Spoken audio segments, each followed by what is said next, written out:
साथियों जय भीम, मैं हूं पराग महेंद्र। आप देख रहे हैं नेशनल चौपाल। उन तमाम खबरों को लेकर फिर एक बार आपके बीच हाजिर हो चुका हूं जिन खबरों को इस देश का मनुवादी जातिवादी मीडिया आपके साथ साझा नहीं करता।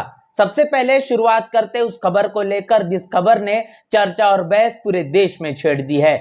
मध्य प्रदेश के ग्वालियर हाई कोर्ट में बाबा साहब की मूर्ति न लगने देने को लेकर मनुवादी जातिवादी सोच रखना लोगों ने विरोध दर्ज किया। ऐसे तमाम अधिवक्ताओं के जरिए ये जो विरोध देखने को मिला, जिसको लेकर बाबा साहब की मूर्ति लगने पर जिनका तमाम समर्थन था, ऐसे बहुजन समाज से ताल्लुकात रखने वाले एडवोकेट्स वकीलों ने भी अपना समर्थन इस पूरे के पूरे मामले पर बड़े पैमाने पर करते होते हुए दिखाई दिए। भीम आर्मी संगठन के तमाम लोगों को पीटा गया है, उन पर लाठियां डंडे बरसाई गई है। भीम आर्मी के जरिए बड़े पैमाने पर इस पूरे के पूरे मामले पर संज्ञान लेते विरोध दर्ज किया गया है। इसके साथ साथ बहुजन समाज पार्टी के माध्यम से भी इस मसले को लेकर आंदोलन और बहुजन समाज पार्टी ने जिसकी जितनी संख्या बारी बाबा साहब के जय जयकार के नारे लगाते हुए बाबा साहब के सम्मान में बीएसपी मैदान में ऐसे तमाम तरीके की चीजों को कहते हुए अपना विरोध दर्ज करने का काम किया है। और इसी तमाम मसले को मद्देनजर रखते हुए मध्य प्रदेश के गुना में बहुजन समाज पार्टी के तमाम कार्यकर्ता, पदाधिकारी और समर्थकों के जरिए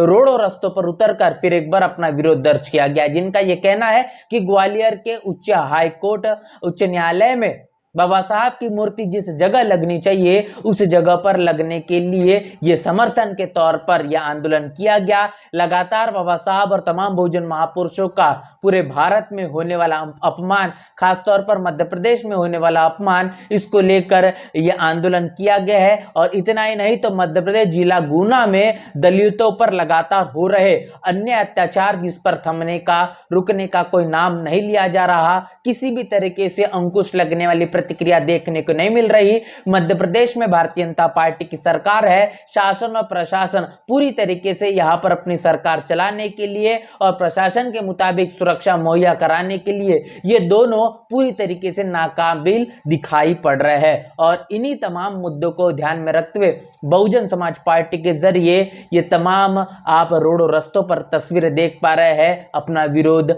दर्ज किया गया है। इसके साथ साथ अगली खबर आपको बता दें कि उत्तर प्रदेश के मुख्यमंत्री रहे और समाजवादी पार्टी के मुखिया अखिलेश यादव ने एक ऐसी पोस्ट साझा की है अपने सोशल मीडिया प्लेटफॉर्म पर, जो इस वक्त बहुजन समाज के लिए खासतौर पर बात करेंगे उन तमाम बेरोजगार तबके से आने वाले लोगों के लिए काफी ज्यादा आवश्यक है। प्राथमिक शिक्षा भर्ती की बात की जाए तो जिस तरीके से आश्वासन देने की बात की गई थी, आश्वासन दिया गया था और आश्वासन नहीं तो विज्ञापन दो, ये बात अखिलेश यादव ने कही है। जब तक विज्ञापन नहीं दिया जाएगा तब तक समापन नहीं होगा। तो आप तमाम ये शिक्षा भर्ती के लिए अपने महाधरना को लेकर बहुजन समाज से ताल्लुकात रखने वाले बड़े पैमाने पर जो विद्यार्थी आप देख पा रहे हैं, भारतीय जनता पार्टी की सरकार उत्तर प्रदेश में चल रही है और भावी प्राथमिक शिक्षकों को मायूस करके लगातार प्रयागराज में नई प्राथमिक शिक्षा भर्ती निकालने के लिए ये महाधरना किया गया है। और इन तमाम चीजों को ध्यान में रखते हुए सालों से डीएलडी की भर्ती न निकालकर भारतीय जनता पार्टी की सरकार बार बार ये साबित कर रही है कि उन्हें प्राथमिक शिक्षा को समय के चलते इतना ज्यादा कमजोर कर देना है कि बहुजन समाज से खासतौर पर आने वाले ताल्लुकात रखने वाले जो लोग हैं वो लेबर बनने के लिए मजबूर हो जाए।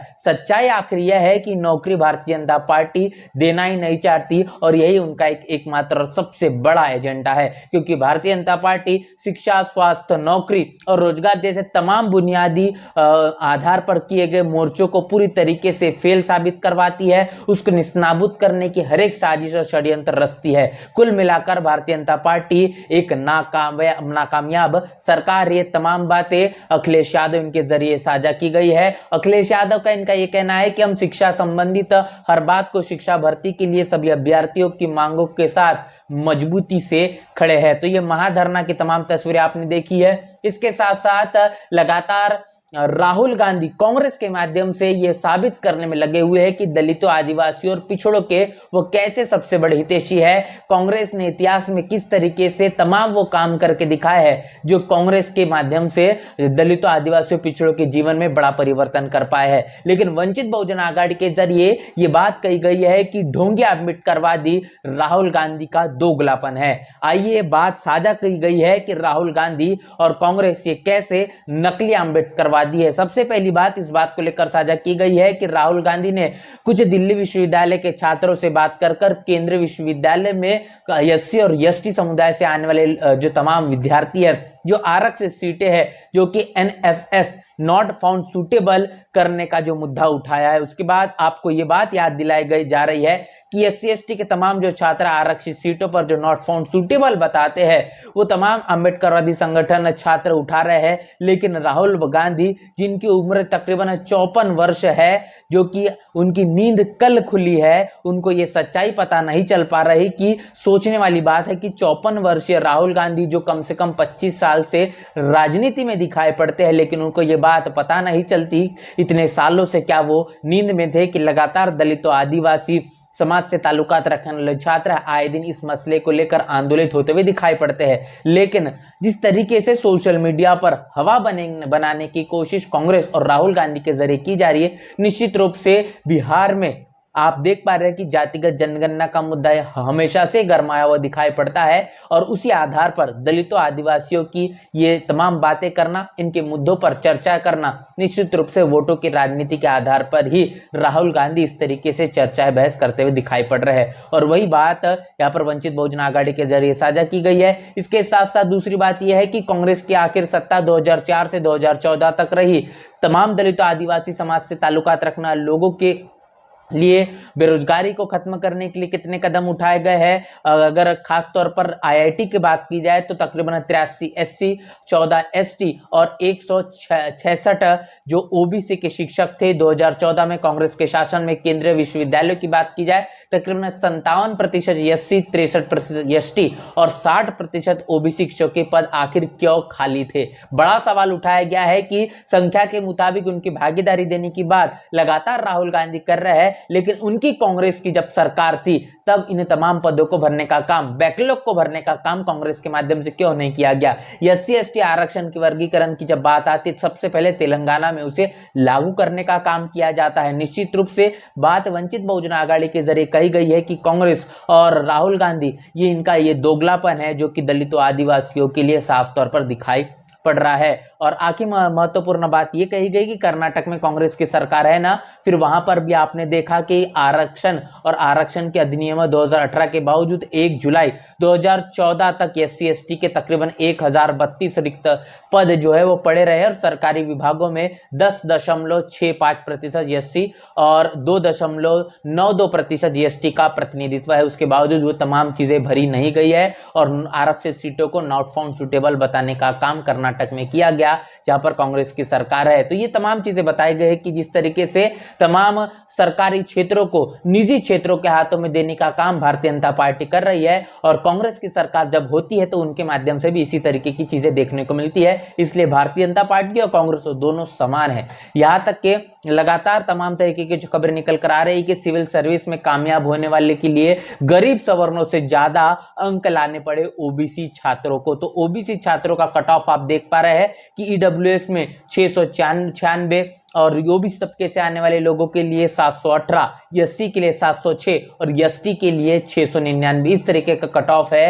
ये कट ऑफ बताता है कि किस तरीके से ओबीसी छात्रों के साथ, दलितों, आदिवासियों के साथ यहां पर ज्यादती हो रही है और उनके तमाम अधिकारों को छीना जा रहा है। भारतीय जनता पार्टी की सरकार उत्तर प्रदेश में चल रही है। योगी आदित्यनाथ की सरकार के चलते जिस तरीके से जो कुछ हो रहा है वो इतना भयावह है कि जिसकी कल्पना नहीं की जा सकती। कोशिश है या फिर जो जहां तक के अंजाम दे दिया जाता है उसके बावजूद जो पुलिस प्रशासन जिस मुताबिक संज्ञान लेना चाहिए वो दिखाई नहीं पड़ती। बात करेंगे असदुद्दीन ओवैसी की, तो इनके माध्यम से एक बयान इस वक्त सोशल मीडिया पर काफी ज्यादा वायरल है, जिन्होंने टीपू सुल्तान और वीर सावरकर की तुलना की है और टीपू सुल्तान इनको वीर बताने का काम किया गया है और सावरकर इन्हें माफी वीर बताने का काम असदुद्दीन ओवैसी इनके जरिए किया गया। इसके पीछे की क्या वजह है उन्होंने अपने बयान में साझा की है।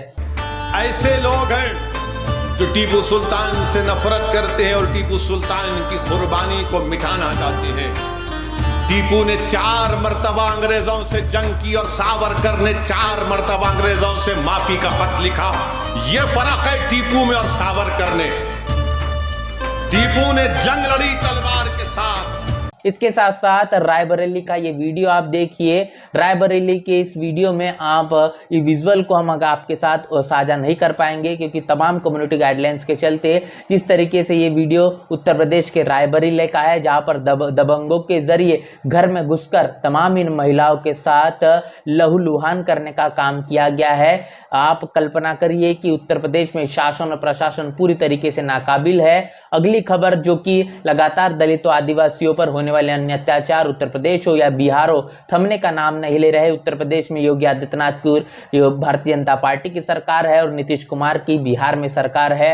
बिहार के दरभंगा के शकरपुर भंडवारा में एक शिक्षक को मंसूर सुबह नसीरगंज में निस्ता पढ़ाने जा रहे थे और इसी दौरान उनको गोली मारकर उनकी हत्या कर दी जाती है। एक शिक्षक को गोली मारने का काम इस देश के अंदर हो रहा है। देश में लगातार मुसलमानों पर जुल्म हो रहा है, उनके साथ हिंसा भड़कने का काम होता है, उनकी लिंचिंग होती है। बराबर ये कोशिश हो रही है लेकिन जांच एजेंसियां इन तमाम चीज़ों का पता नहीं कर पा रही। बिहार में विधानसभा के चुनाव है, तमाम मुद्दों को लेकर नीतीश कुमार और साथ ही साथ भारतीय जनता पार्टी की सरकार चुनावी मैदान में नजर आएगी, लेकिन दलितों आदिवासियों और पिछड़ों की जब हक अधिकार की बात होती है, उनके ऊपर होने वाले अन्य अत्याचार को रोकने की बात आती है, इन तमाम सरकारों की जबान से, इन तमाम राजनीतिक पार्टियों के जरिए, इनके नेताओं के माध्यम से बिल्कुल भी चू तक नहीं निकलता और इस पर वो कहने के बचते बचाते हुए नजर आते हैं। लेकिन बहुजन समाज से ताल्लुकात रखने वाली तमाम राजनीतिक पार्टियों को ही मजबूत कर उनकी समस्याओं का निवारण हो पाएगा। इस बात को भी बहुजन समाज को समय के मुताबिक समझना होगा, तब जाके ही उनकी समस्या हल हो पाएगी। तमाम खबरों को लेकर आपकी क्या राय है, आपकी क्या प्रतिक्रिया है, लिखकर कमेंट बॉक्स में जरूर बताएं। बने रहे नेशनल चौपाल के साथ, मिलते हैं वीडियो में, तब तक ले जय भीम जय।